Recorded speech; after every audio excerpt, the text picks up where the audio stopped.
আমাদের লক্ষ্য হোক একটাই, রাহুলের মৃত্যুর পর এই প্রথম মনের ভাব জানালেন অভিনেত্রী প্রিয়াঙ্কা সরকার। আপনাদের সবাইকে স্বাগত সিনে গসিপে। শুটিং করতে গিয়েই প্রয়াত হয়েছেন অভিনেতা রাহুল অরুণোদয় বন্দ্যোপাধ্যায়। রাহুলের মৃত্যুর ন্যায় বিচার চেয়ে এফআইআর করেছেন প্রিয়াঙ্কা সরকার।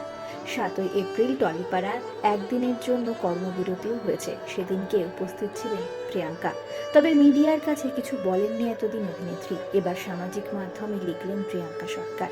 প্রিয়াঙ্কা লেখেন, ধন্যবাদ জানাই সকলকে এই কঠিন সময় আমাদের পাশে থাকার জন্য।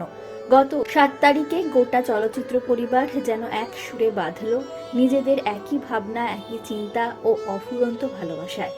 এখানে কোনো বিভাজন নেই, কোনো রাজনৈতিক রং নেই, নেই কোনো ব্যক্তিগত স্বার্থ বা আমিত্বের সংঘাত। এখানে শুধু একটাই সত্য, আমরা একটি পরিবার। পরিবারেরই একজন সদস্যের প্রতি গভীর স্নেহ আর মমতা থেকেই আজকের এই ঐক্যবদ্ধ লড়াই।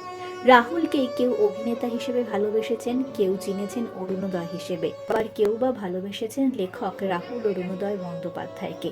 একটি মৃত্যু আজ আমাদের গোটা পরিবারকে এক সূত্রে গেঁথে দিল। তবে এই অকাল প্রয়াণ যেন নিছক একটি শোকের স্মৃতি হয়ে না থাকে, এটি যেন আরও বড় কোনো পরিবর্তনের সূচনা করে। তবেই এই মানুষটি আমাদের মাঝে অমর হয়ে থাকবেন, এটাই হবে তার প্রকৃত উত্তরসূরি বা লেগেসি। আমাদের লক্ষ্য হোক একটাই, ভবিষ্যতে যেন এমন দুর্ঘটনা আর না ঘটে। টেকনিশিয়ান হন বা শিল্পী, মৃত্যুর পর নিজের সম্মান আর মর্যাদার লড়াই যেন কাউকে লড়তে না হয়। অভিনেত্রী প্রিয়াঙ্কা সরকার তালসারি থানাতে গিয়ে অভিযোগ দায়ের করেছেন। প্রিয়াঙ্কার সঙ্গে ছিলেন প্রসেনজিৎ চ্যাটার্জি, ঋতুপর্ণা সেনগুপ্ত, যিশু সেনগুপ্তের মতো তারকারা।